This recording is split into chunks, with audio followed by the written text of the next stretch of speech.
My name's Eli Delaney, and I have the honor of meeting some pretty cool people. These are the entrepreneurs, the artists, the creatives, the game changers that are making a positive impact in the people that they meet. And I'm a firm believer that the people that you meet can get you anywhere you want to go. And this show is my way of sharing them with you. It's my way of also helping you meet cool people. All right, welcome back to another episode of Meet Cool People. Eli Delaney here, and today's guest, Doug Mitchell. He and I actually have been in the same circles for a couple of years now, and we just actually fully crossed paths more recently, just in the last month or so. And I'm going to tell you a little bit about him, and then we're going to go ahead and bring him in here. He has a passion for building and scaling sales teams with over a decade of experience. He's led sales teams to over $35 million in commissions in 13 years, empowers business owners with the knowledge and tools to replicate his success and drive sales growth. And he is the host of the Building Great Sales Teams podcast. And he's in the process of doing some pretty cool events right now. So with that, Doug, welcome to the show. Hey, brother. Thank you for having me. It's an honor to be on the show. Yeah, it is. It is so fun. I thought it was really weird because we had been in the same circle between a couple of different groups for, like I said, it was almost 2 years. And then finally you kept popping up with Success Champions, which I've had a couple of other Success Champions members on the podcast. And I was like, all right, it's time. We need to have a conversation. So I actually reached out to you. I was like, hey, dude, let's just jump on a call and chat. And we did hit it off, had a good time. And so that's why we're here today. Yeah. And what I love about the conversation that we had is it's one of those where you look up and it's 30 minutes later and you're like, oh crap, I got another call to get on. Yep. We get those every once in a while. Actually, we get a lot of those. I had one last week with somebody who we talked for like 2 hours. Wow. We just hit it off, and it was the last call of the day. So it was I was in no rush. And then all of a sudden my stomach was trying to eat me. And I'm like, what? Okay, I'm hungry. What's going on? Oh, wow. Okay. Yeah. I'm going to have to call this off because, I'm hungry now. But it was 2 hours. Neither one of us had realized it had been that long. So those are fun conversations. It's always good when we can do that. So let's go ahead and start off. Tell us a little bit more about, what kind of cool stuff are you doing, and tell us a little bit more about your business, how you got started in it, and obviously who are your clients? Who are you working with? Yeah, absolutely. So the way that I got started in it, I actually worked for a serial entrepreneur, and he was a fantastic teacher, and he had 5 different businesses at the time, and he had started another one called Denton Field Solutions, which was a door-to-door business. And he ran it for about 6 months, dumped about $200K into it, couldn't get his money back out of it. And the manager that had convinced him to start the business in the first place had walked, right? And so he asked me to start managing it to see if I can get it back to black. I was a marketing manager at the time, making 30 grand a year. And I was able to get it to where it netted about 5K a month. I had no idea what I was doing. I just was figuring it out as I went. But one of the things I recognized is like, hey, that's double my current pay. And so I asked him, hey, is there a way I could own or finance this business from you? Because you kind of want to get your money back. And as long as I'm making a payment towards that, can I take off with this business and take ownership of it? And so we did what they call creative financing now, which was just owner financing back then. And at the time when I started, I had 5 sales reps. And then over the next 3 years, I was able to delegate, set up systems and processes, and set up SOPs for sales training and sales management. And I was able to grow the company to over 110 sales reps and 4.8 million in commissions in 1 year after 3 years of running it. And so I found my place in the world. All things were right. And I continued running that company until the end of 22, where I winded down my AT&T division, my solar division. I was doing about 2.5-3 million a year. And I was realizing, hey, I can go into consulting full time. I can moonlight my leadership and let them take their teams and they can go do their own thing. And I had really enjoyed helping the people I had helped so far. So I wanted to do it full time. I wanted to start the podcast. So I did all those things and took off in consulting after that. Now, I love that. And I mean, that's insane numbers of sales guys. Mm-hmm. It really is. A lot of people don't realize that. And I'm glad you pointed that out. because it's hard for me to say it without sounding like I'm bragging, right? So a roofer comes to me and says he does 5 million. Well, that's 50% material costs. That's 75% labor. The actual Mhm. money that coming to the company is only like 25% of that. So, Right. comparatively, it's like 1.5 million against, five in commissions, And Mhm. so when you run an organization like that and it's just people are the product, it's a whole nother level of management, period. Not even Yeah. sales or operations or fine. It's just a whole nother level of management. That's 100 people that are looking to you for the answer. Right. That's like herding cats in my world. And Mhm, you and I talk a lot of the same language with systems and processes, SOPs, things like that. mhm, And it's so funny because I always look at that stuff. I look at it on how to be as lean as possible and run a business that is, you and maybe 3 or 4 VAs or something like that, as right. opposed to something that scale. Mhm, Because I'm going to automate everything I possibly can. Automation is my thing. That's where I got right. started with all this stuff. But I do that because it's like, okay, I want less people. And when you start talking about 100 people, it's like my head is about to explode when we get to that kind of thing. Well, I mean, I was even an old school business owner in my time. Like I used new school technology. We used automations when Mhm. Zapier came out and when Sales Rabbit came out, which was a canvassing tool at the time. We were all over it. Right. But I knew at the end of the day, my product was my people, and so that's where I Mhm. invested most of my time. And that's why, and even now, when you talk about, okay, what are you doing now? Well, I'm doing things that I can get in front of people. I Mhm. love the virtual stuff. I love the podcast and the webinars and jumping on and providing value and everything. But probably 70 to 80% of my clients have come after an in-person meet because that's where I Mhm. shine. When we Yeah. actually get to dig into your problems, your issues, things that maybe I can help you with, and I can see your body language behind it.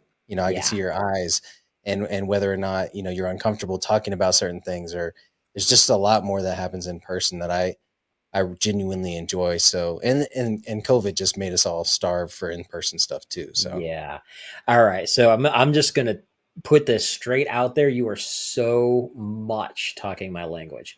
This is, I always tell people is like the fact that we have virtual like we do right now and the ability to mhm, use Zoom or, right now we're using Wave, whatever platform it is to bring us closer together. I mean, I have a running joke. Sometimes I talk to 3 people on 3 different continents in the same day.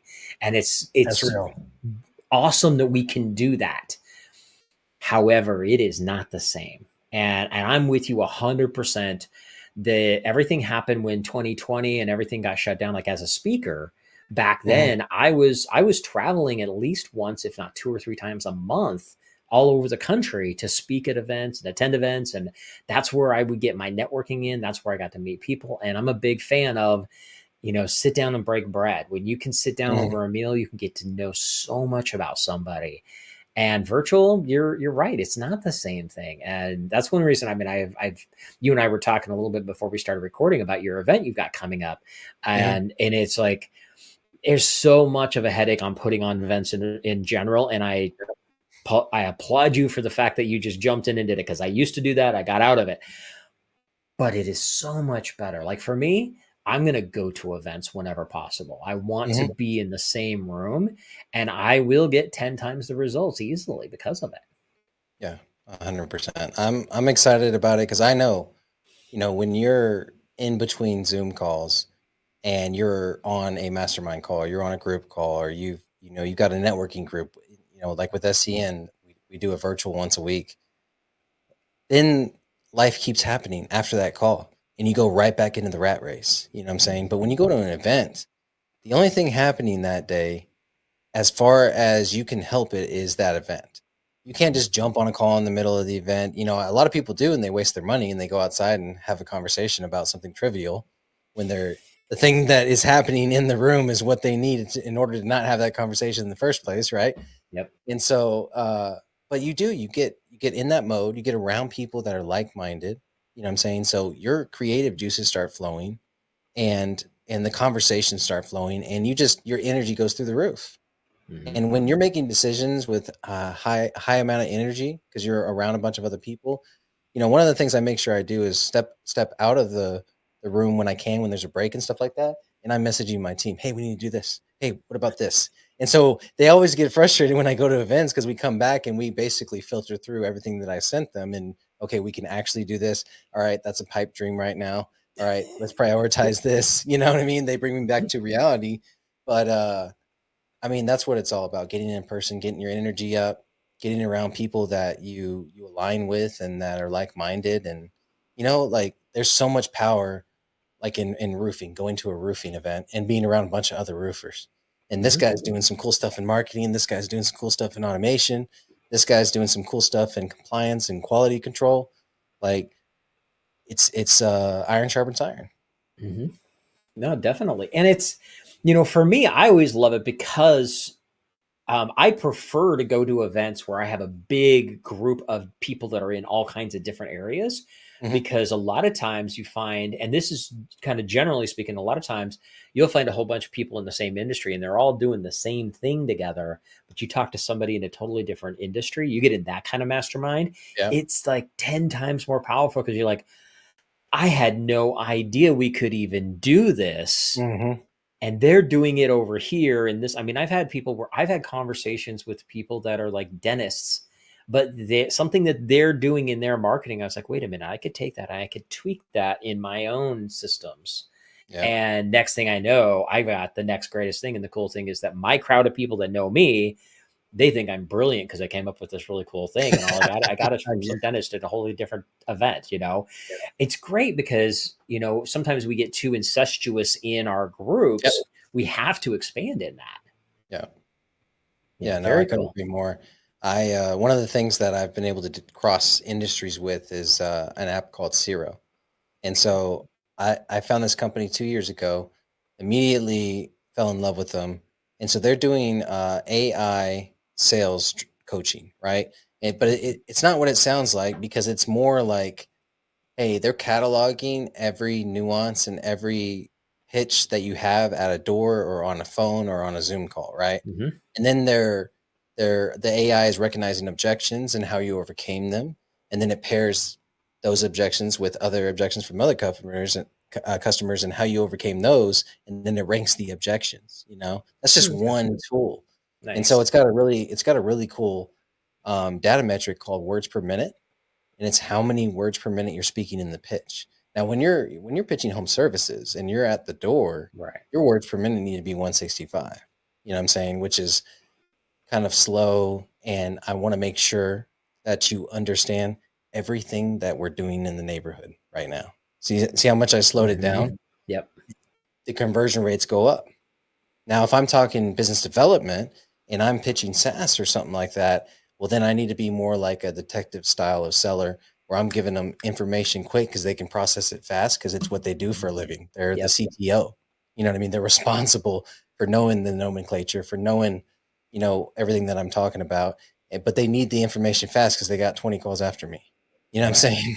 And so Yeah. these are things that are industry specific, right? But you can transfer to different industries like an AI tool.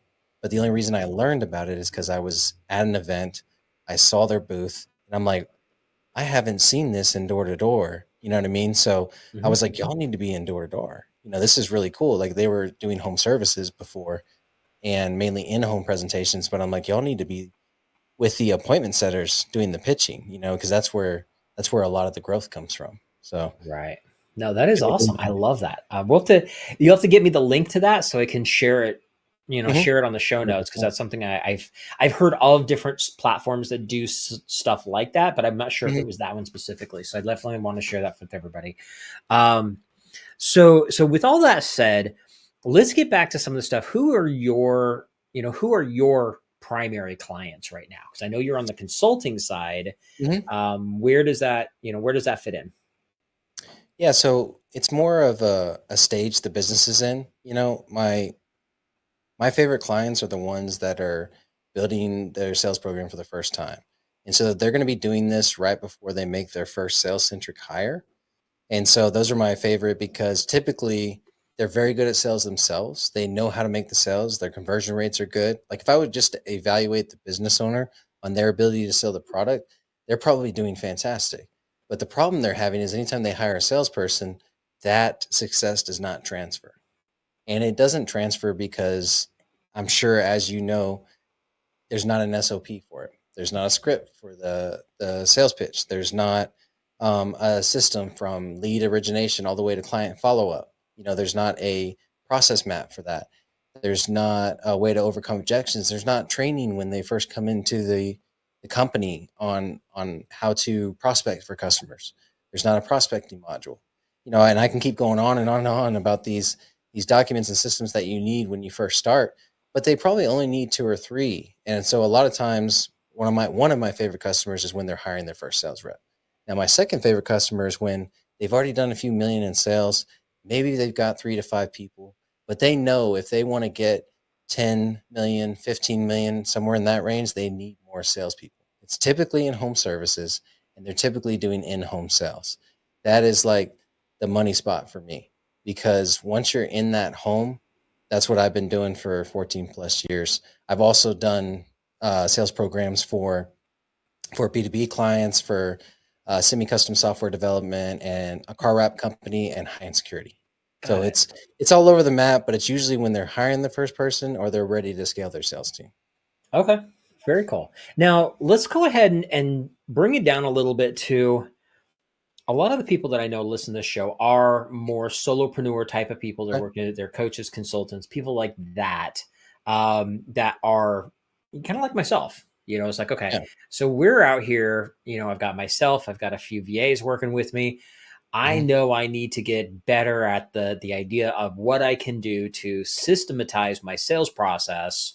What are some of the first things that people need to be thinking about, and even like mapping out to get their ducks in a row per se?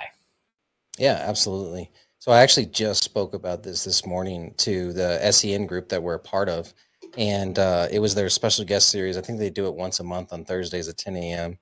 And so I spoke to the entire SEN group, and you're absolutely right. A lot of them are solopreneurs. Maybe they have some staff, but the staff is in operations. They're the main salesperson for the company.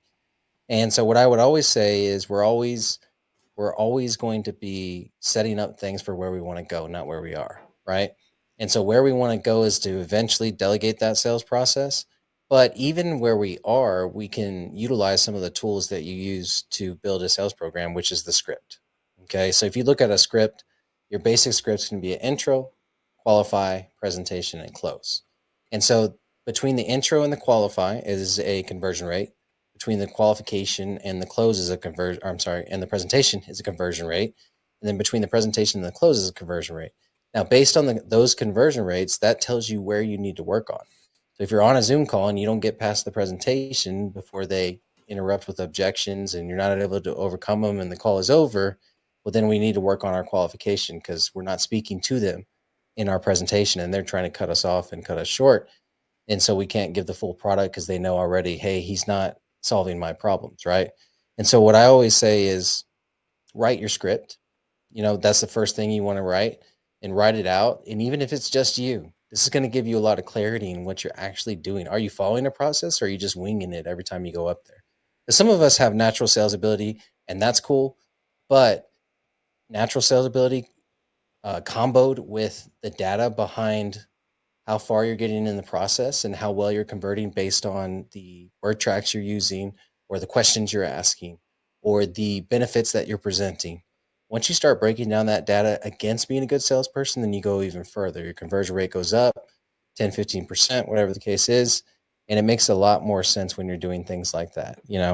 And so that is what entrepreneurship is all about. Even at the solopreneur level, evaluating your systems to see the conversion rates and use the data to make better decisions on how you're going to pitch in the future. Right. What you said, a couple of things I'm going to touch on with this that I want to kind of bring back in. Number one, so many people are adverse to a sales script. Mm-hmm. And for me, I always put it as it's no different than if you map out your presentation if you're a speaker. Yeah. And for me, it's like I'm never going to do the word for word of what I need to do for my speaking gig, Right. but I want to make sure, okay, here's the touch points that I want to go through to make sure that I don't drop the ball. Like, Yeah. because I could go really stage left fast. Yeah. I've been known to do that when I'm speaking in person. Sometimes I get the Yeah. right question. I'm like, oh, squirrel. you know? So Yeah. if we can, and sales scripts are the same way, it's like for me, even when I'm on a sales presentation with somebody, I have a flow of what it should look like. And I think Mhm. that that's, I'd like for you to touch on it for just a second about why, why not to think of a script as I have to have this script that I'm reading word for word kind of thing. Cause we all know that there are some people out there, they sound totally robotic, and it is because they are reading the word for word off a script, but you're an actual professional compared to most of them. So I'd like for you to explain it so people can understand why it's so powerful and how to overcome that fear of using a script. So the script is not for reading off during the sales presentation. The script is for the training and evaluation of the sales presentation. So my script and what I cover in the sales presentation should be the same, but I shouldn't need my script to do it. And so when you're first doing this, you may want to deploy a sales deck. Okay. So what's nice about a sales deck is it's basically the script. It's just in visual form that's pleasing to the customer. Right. And so you create the script, you create a sales deck that matches it. And the sales deck keeps you on track. Cause I'm the same way as you. I get distracted and I'm off to the races, And so the sales deck keeps me on track with, and I like 5-page sales decks. We got the cover page. The second page is the qualification page, all about your customer. It's usually like 3 questions that kind of uncover their problems so you can customize your presentation to them. And then the third page is the actual presentation. The fourth page is going to be the pricing. And then the fifth page is another cover page, an ending page. If the conversation ends and you forget to stop sharing, then it's still just your logo or whatever the case is. And every now and then you can add in like a testimonials and a review page on that fifth page. So it's more of like a next step. Hey, here's some of our satisfied customers, and this is the next step in the process, right? And so again, you train with your script, you use your sales deck to keep you on track. And then post presentation is when you want to go back to your script and make sure, okay, I covered that. I covered that. I covered this. This didn't feel right. Maybe I should take this out. I'm going to put this in. I'm going to try different things. But it should take you a solid 90 days to come up with a good script, over time. And with you being the solopreneur and being the only one pitching, maybe you can cut it down to 30 or 60. But at the end of the day, that script should be a living, breathing thing that you're always making better in any way you can. And then what'll happen as you evolve in your business as the main salesperson, you won't even need the sales deck after a while. The only part of my presentation that I actually use now is the pricing page. The rest of it, I'm spending in qualification, showing them a few samples here and there, but only speaking to what their pain points are or their dominant buying motives are. I'm hyper focused on that because that's what's going to move them across the finish line and get me the sale. That is awesome, and I love the way you laid that out. By the way, for anybody listening who does webinars, same basic thing.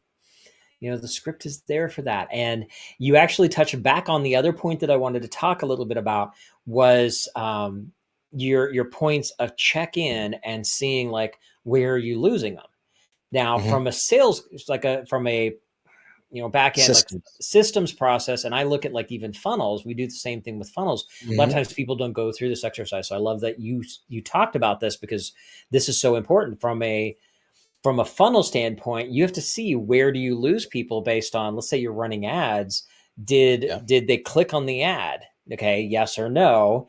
Then from when they clicked on the ad, did they opt into your webinar or your event or whatever it is you're going through? And you go through and you see the process. You do the same thing like for me with email marketing, because I do a ton of Mm-hmm. emails. I can look and see, okay, this one opened, this one was 9%, this one was 17%, this was 32%. We Mm-hmm. got the winner, and it's like you see that and you check because you can see where things fall apart. But if you don't track that, you don't understand, like in your presentation, the way you said it. I love the way you did that because it goes through the exact same process that I'm doing from a Yeah. funnel standpoint, but it's in your presentation. You can see, especially if you're face to face, you can see where their eyes start glazing over. Where you lost them. And if you're paying attention to that, now okay, this ain't working. We need to fix that. Well, and now we have tools, right? So one of my favorite tools is Fathom AI, and it's just an AI recorder for any Zoom call that you're on, and it has a sales notes tool that you guys can utilize, and it'll tell you in there, this was the objection, this is how you overcame it.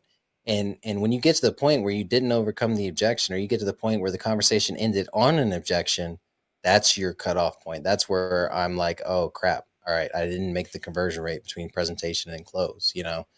And these, if you're not using these tools as a solopreneur, you know, like you talk about, Eli, you got to use these tools, because if you're not using them, then you're wasting all your leverage, you know, which your leverage is in technology, systems, processes, and AI right now for solopreneurs that maybe have, you know, 3 VAs like myself. Yeah, definitely. And anybody who talks to me knows that I have a very mixed opinion of AI in general, Mhm. but that is an exact tool of why those are the type of things you should be using it for.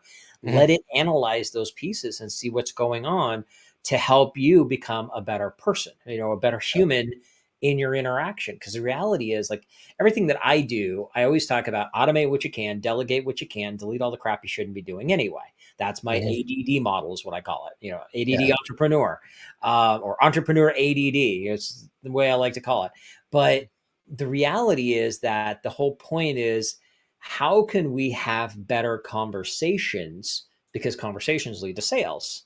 So if we're using AI to help us understand what words worked and which words didn't work, now that's a brilliant use of it. That's what you should be Mhm. using it for. So I love that you brought that up. And I knew Fathom. I haven't played with it personally, but I know a Yeah. lot of people that are using it. I actually didn't know that it did that piece. I just knew it was a recorder like so many of the other ones are.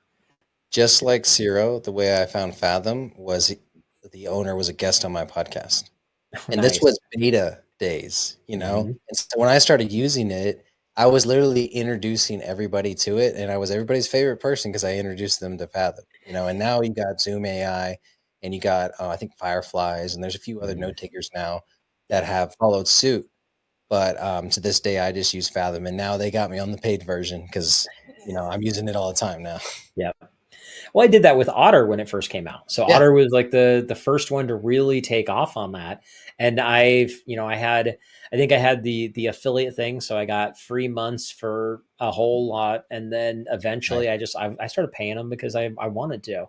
And I Yeah. used them for a lot of stuff. Now I've got some other cool tools that I'm using that do so many amazing things for me. Hmm. So I'm not using that as much, but the technology where it's going with it has been phenomenal for that kind of thing. Is like, if it can analyze your conversation and figure out, oh, this did not fly, Yeah. then that's what we need, because we need somebody else to review our stuff, and using technology to help speed up that processing. Obviously, in a great situation, they just bring in somebody who's an expert like yourself. Is like, okay, I keep screwing this up. Can you listen to these and tell me what I'm messing up here? Yeah, that's Hmm. great, but that does get a little expensive after a while. So it's Yeah. like, at least use the tools that we have and get you started anyway. 100%. And yeah, the last thing I want to do is sales training. Sales training, it's great, but as soon as your salespeople leave, it's gone. You know what I'm Mm, saying? yeah, Versus if you build a sales program that's evergreen and that can always be improved by the people actually doing it every day, you know? right. And so much of what I do is taking their expertise and just systemizing it into a sales program. Otherwise, if I go around and saying I can sell every product there is and I can sell ice to Eskimos and all that, eventually I'm going to get called out and I'm not Mm, going to be able to. And you right. see that a lot on social media now. Like when I hear some of these ways that these sales trainers overcome objections, I'm like, I know for a fact that doesn't work because I was just in the field the other day with the client and that does not work. You know what I Right. mean? We tried that 5, 6 different times. It does not work. Yeah. So I'm gonna throw a little bit of a curveball at you on this one, and I Okay. know you can handle it, so it's not going to be a difficult one. But with that said, especially for a lot of more solopreneur type of situations, Hmm. um, what is one of the best ways, or the easiest ways? And I'm not looking for a magic bullet, but one of the easiest ways for the lead generation side, like, if you're not like, sir, I mean, a lot of service businesses, it's easier in the aspect that you can find, okay, here's a neighborhood, and they all need Yeah. my. Right. We're both in Texas. I'm in Mhm. the Dallas Fort Worth area, so like all the storms and everything that's going on. There's a hailstorm, and you just drive around the Yeah, there's neighborhood and humidity. figure out who's There's gonna, humidity. Yeah. whose roofs are falling apart. Right. But for a lot of the rest of us, we're looking for clients in all kinds of different places. And for me, speaking and podcasting has always been one of my, or Mhm. actually my primary way of getting clients. But what's one of the little tricks that you think that might be something good for a solopreneur to help get themselves out there for the lead generation side? Like how do I find the good prospects? It's honestly, it's what we're learning in SEN every day. It's 100% identifying who are my best referral partners. Once you identify those people that are primed to send you your favorite customers, then you start investing in them. You invest in them financially, you invest in them with your time, and you invest in them with your referrals and your introductions. Everybody has those two or three people that are their people when it comes to referrals. If you can introduce them to more of those people, then you're going to be an asset to them. And let's be honest, some of our favorite referral partners are some of our good friends now. People that I initially just started doing business with turned into friends because we ended up doing a lot of business together. We align and we're doing similar business together. And that's the advantage that the solopreneur has over the big company or the lower priced mega store. You know what I'm saying? Is relationships. You continue to build those. And I'm always going to do business with someone I know first. And it's not that the price doesn't matter, but if it's in the ballpark, 10, 20% off or higher, I'm going to do I'm going to do business with the higher price because I know I'm going to get the relationship based type customer service versus the chat bot or the individual that or the customer service agent that doesn't really care and gets paid $15 an hour. You know what I'm saying? So solopreneurs, I feel like you need to take advantage of your relationships and build and build and build on those. So if you look at I have a high ticket product, right? My product is anywhere from 5K to 25K. Okay, so if I have a high ticket product, when you look at my pipeline and you look at the source of my leads and then the length of time that I've had a relationship with those leads, it's typically around 8 to 10 months. When I cross analyze that data, I've known this person for 8 to 10 months before they asked to do business with me you know and so I don't have any outbound. It's all inbound, it's all relationship based, it's all through networking, and then the content I have on social media and building that brand. That's another powerful tool that we have, which is social media. So if you're not executing on that, you need to start right away. I really hope I don't go to some of y'all's pages and see just the family and just the good stuff. You know what I mean? You need to be on there providing value to your target demographic or providing value to your fellow salesperson that's in the same space you are. What's going to happen over time is you're going to get what we call social equity, and then that equity is going to eventually be returned, like it was for me after a year straight of pouring content and value into my spaces, my networks, and then the people around me. Then I decided, hey, I'm going to go consulting full time. And as soon as I did that, I had 3 or 4 people reaching out like, hey, I want to work with you. You've taught me a lot. You've influenced me and influenced my decisions around building my sales team. Now I want you because you're doing this full time. So I built that social equity. That's a huge piece of it too. And so when I look at the data says to me, relationships sell. Very, very well said, my friend. I love it. And that is so, so powerful. I mean, it's, you're talking about people coming back down the road. It's like for me, not just referrals, but I've got people who've come back to me literally 10 years later because I've Yeah. always been there and they're silently stalking me the whole time. Oh yeah. But when they're ready, Those are awesome. yeah, when you have that, you've got people that is like, they're paying attention, they're seeing what's going on. And that's Mhm. the whole point is stay in front of them, keep adding value. And when they're ready, they'll reach out to you because you're the first person they think of. It's like you're not doing a pushy sale. You're Yeah. like, hey, here's something cool. Go try it out, see if it works. And if it does, let me Yeah. know. Love to hear. Really laid back. Or you And go to an event like we're going to the Badass Business Summit in mhm. September. You go to an event like that, and it's a person that hasn't liked your post, you haven't seen in your algorithm because they have been engaging with your stuff that Mhm. literally you forgot existed, and they walk up to you and they're like, "Oh yeah, you've been doing this and that," and they know your whole life story and everything you've been into, and they're like, "You know what? I've been meaning to reach out to you. Yep. That's like my favorite sentence ever, because I know what's going to follow is a lay down sale. Yeah. It's going to be a lay down sale because I've cultivated them through my social media. You know what I mean? I've cultivated them through my network. People have asked about me, stuff like that, and gotten reviews from the people in my network and stuff. And probably several times at that point, they've been told, you need to go talk to Doug. You need to go talk to Doug. And they eventually get tired of hearing it and they finally do it. Yep. I love it. That is awesome. All right. So thank you. That was great. Great stuff. I knew you'd be able to handle that one. Okay. So let's go ahead and start wrapping things up here. Now, as we finish up, 2 questions for you. Last one's going to be, how can people get a hold of you? That's always the easy one. But this is the Meet Cool People show. So I would love for you to share, what does Meet Cool People mean to you? I mean, I think it's a custom answer for everybody, but I'll categorize it a little bit here. Meet Cool People to me means these are people that I align with. These are people that I can sit down at an event, at a bar, at, work, and have an awesome conversation with, and time no longer exists. You know what I mean?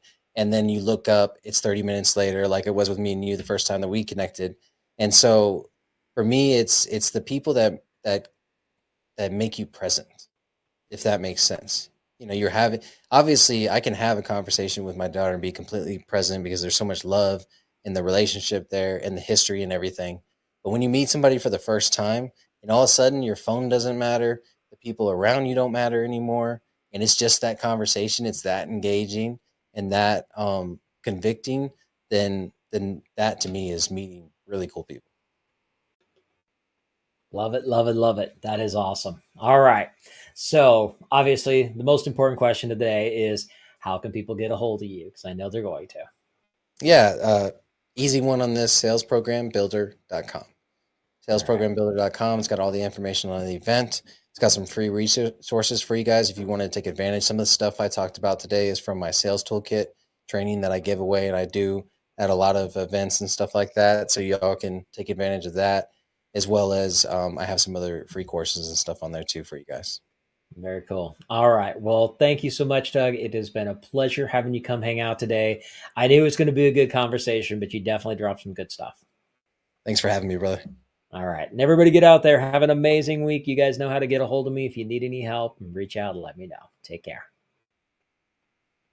And that wraps up another Meet Cool People show. Now, if you like what you heard, be sure to give us a like, subscribe, or review so I can help introduce these amazing cool people to even more amazing cool people.